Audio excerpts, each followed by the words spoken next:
හරි ළමයි. මේ වීඩියෝ එක අපි සම්භාවිතය ගාන කතා කරමු. අධ්‍යාපන අමාත්‍යාංශ පේපර් එකේ දුන්න සම්භාවිතය ගාන අපි සාකච්ඡා කරමු මේ පේපර් එකේදී. මේ වීඩියෝ පේපර් එකේදී නෙමෙයි. වීඩියෝ එකේදී මේ එදිරි ඉස්සලම ඔයාලා ඒ ගාන try කරන්න. අධ්‍යාපන අමාත්‍යාංශ පේපර් එකේ දුන්න ගාන ඊට පස්සේ මේ වීඩියෝ බලන්න. හරි ඒකේ කියනවා මෙන්න මෙහෙම දෙයක්. මිතුරන් පිරිසක් විනෝදයේ පිණිස ක්‍රීඩාවල නිරත වේ. එහිදී එක් අයෙකු පළමුව 1 සිට 6 දක්වා අංකයේ දූ සමබර දාතු පෙට්ටයක් උඩ දැමිය යුතුය. අනතුරුව සර්ව සම නිල් කහ සහ රතු බොත්තම් අඩංගු මල්ලකින් අහඹු ලෙස බොත්තමක් ඉවතට ගත යුතුය. එහි නිල් බොත්තම් එකක්ද කහ සහ රතු බොත්තම් දෙක බැගින්ද අඩංගුයි. මේට අදාළ සම්පූර්ණ කොටසද පහත දැක්වේ. ඒක තමයි මේ තියෙන්නේ. හරි මේ පැත්තෙන් තියෙනවා ධාතු කැටය, බෙදාන සිද්ධිය, මේ විතර බොත්තම් සිද්ධිය තියෙනවා. හරි. එතකොට දැන් අපි අර සාමාන්‍ය අපි හදන ගණන් වල අර මැද හිස් වෙනවනේ. දැන් අර ළමයින්ට තියෙන ලොකු ප්‍රශ්නේ මැද හිස්ද ඉන්නේ නැත්නම් ඔක්කොම පාටම ඔක්කොම ලකුණු වෙනවද මොකද කියලා. එතකොට මේකෙන් මොකද වෙන්නේ?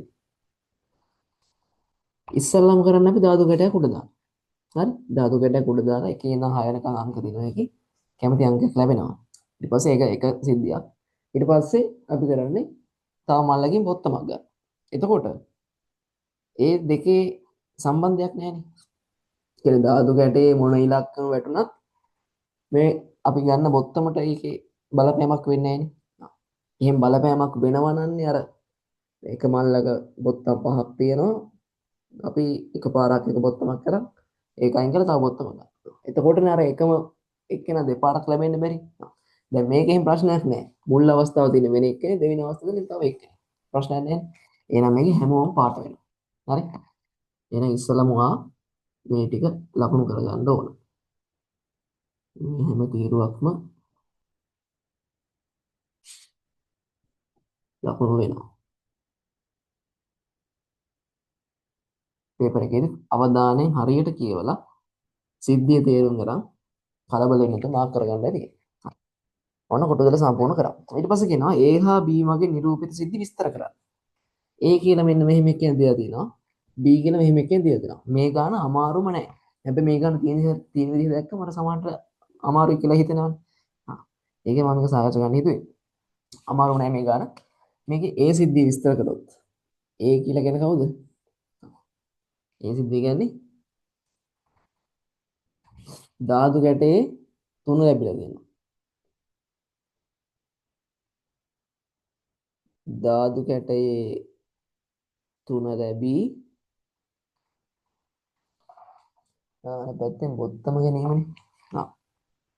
ලැබී නිල් බොත්තම ගැනීම වගේ දෙයක් ලියුවා නම් ෂේප්.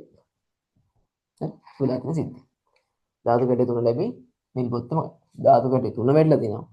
අපි අනිත් පැත්තේ නිල් බොත්තම ගන්න. හරි එයාට මේ අවස්ථාව. B ට එන්නේ ධාතු කැටේ මොකද්ද? 6 ඉලක්ක වැඩිලා තියෙනවා. බොත්තම් වලින් ඕන බොත්තම හැම බොත්තමම අරන් තියෙනවනේ. එහෙනම් මේක A සිද්ධිය මොකද්ද? B සිද්ධිය. ධාතු කැටයේ 6 ලැබීම. ඒත් හරි ඔය දෙක ලියවන්න ලකුණු තියෙනවා. හරි. ඊට පස්සේ තුන්වෙනි කොටසෙන් කියන ධාතු කැටයේ ඔත්තේ සංඛ්‍යාවක් සමග රතු බොත්තමක් ලැබීමේ සම්භාවිතය සොයන්න. ධාතු කැටයේ ඔත්තේ සංඛ්‍යාවක්. ඔත්තේ සංඛ්‍යාව කියන්නේ 1 3 5 ඒවනේ. ධාතු කැටයේ ඔත්තේ සංඛ්‍යාවක් වැටෙන්නත් ඕන. අනිත් පැත්තෙන් රතු බොත්තමක් ගන්නත් ඕන. ධාතු කැටයේ ඔත්තේ. එහෙනම් 1යි 3යි 5යිනේ. එහෙනම් ඒ කට්ටිය තමයි බලන්න ඕන. හරි. ධාතු කැටයේ ඔත්තේ සංඛ්‍යාවක් වැටෙන්නත් ඕන. මේ පැත්තෙන් රතු බොත්තමක් අපි ගන්නත් ඕන. එහෙනම් මෙතන මෙයා ඉන්නවා මෙතන මෙයා ඉන්නවා මෙතන මෙයා ඉන්නවා. එහෙනම් ඔන්න ඔය ටික තමයි. හරි. එහෙනම් අපිට තියෙන සම්බන්ධය ගන්න පුළුවන් ඔක්කොම ඉන්නවා 6 වරක් 5 30ක් ඉන්නවා 30න් 6ක් තමයි එන්නේ අපි සුළු කරොත් මෙයා 5න් 1යි කියලා අපිට ගන්න පුළුවන් සරල කරොත් අපිට 5න් 1යි කියලා උත්තරේ ගන්න පුළුවන්. ඔන්න ඒ කොටස හරිම ලේසියෙන් ඔය විදිහට අපිට හදා ගන්න පුළුවන්.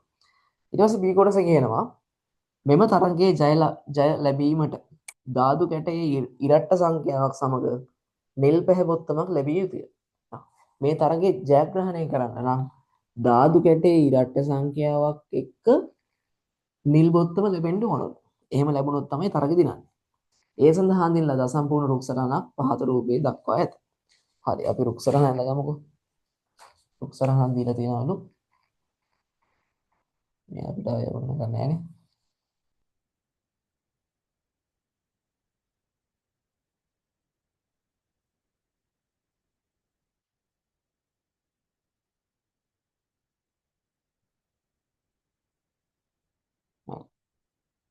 රුක් සටහන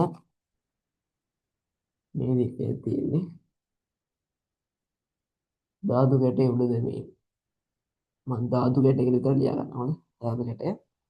මෙතන තියෙන ඉරට්ට සංඛ්‍යාවක් ලැබීම මෙතන තියෙන ඔත්තේ සංඛ්‍යාවක් ලැබීම. ඊට පස්සේ ආපහු මෙහා වෙන වෙලා තියෙනවා බොත්තමක් ගැනීමේ සිද්ධියට. හරිනේ? ඉතින් බොත්තමක් ගැනීමේ සිද්ධිය. හරි යන්නේ. හරි. මෙතන මෙයා දෙව දෙනා පහෙන් එකයි කියලා. මෙතන පහෙන් එකයි.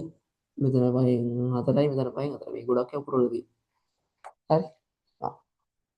එතකොට ඉරට්ට සංඛ්‍යාවක් ලැබෙන කොච්චර සම්භාජනයක් තියෙනවද? 6න් 3යි. ඉරට්ට සංඛ්‍යා 3නේ. ඔත්තු සංඛ්‍යාත් 6න් 3යි. ඕනම මට මේක ලියන්න පුළුවන්. 2කින් 1යි. 2කින් 1යි. දෙක මවුලක් නැහැ. හරි. එක්ක 6න් 3 නැත්නම් 2කින් 1. මම 2කින් 1 දාගන්නම්කෝ. හරි. දෙකම වැරද්දක් නැහැ හොදේ. දෙකම හරි. දෙකම වැරද්දක් නැහැ. හරි. දෙකෙන් කෝක දැම්මත් හරි උත්තරේ එනවා.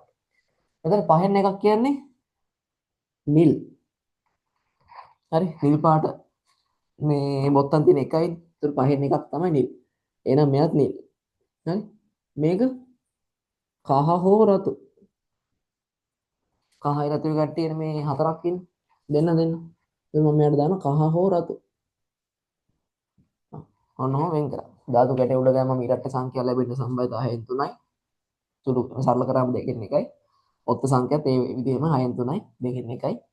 මේ පැත්ත කට්ටිය දීලා තියෙනවා. ඊට පස්සේ අපිට කියනවා මාලක මෙම තරඟයට ඉදිරිපත් වූ අයකි.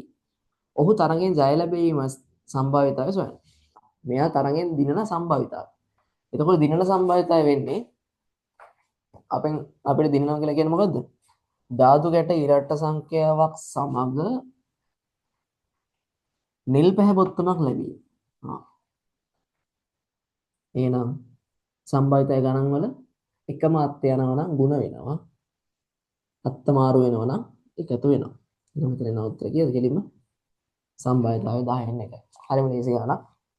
ලේසියෙන් වල උත්තරේ ගන්න පාර රවුම් කරලා වර වෙනස් කරලා ඒ රුක් සරහ අමුතුවෙන් නියම කරලා තිබුණාට සෝරි මේ කොටු දෙලේ වර වෙනසක් නිකන් තිබුණාට මේ ගානේ මමාලුවක් නෑ. හරි ලේසියෙන් උත්තර ටික ගන්න පුළුවන්.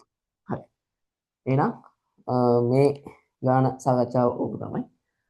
මීට අමතරව ඔයාලා 2023 පේපර් එක සහ 2024 ඕනල් පේපර් එක සම්බන්ධය ගණන් ටිකත් හදන්න ප්‍රැක්ටිස් කරන්න. හරි.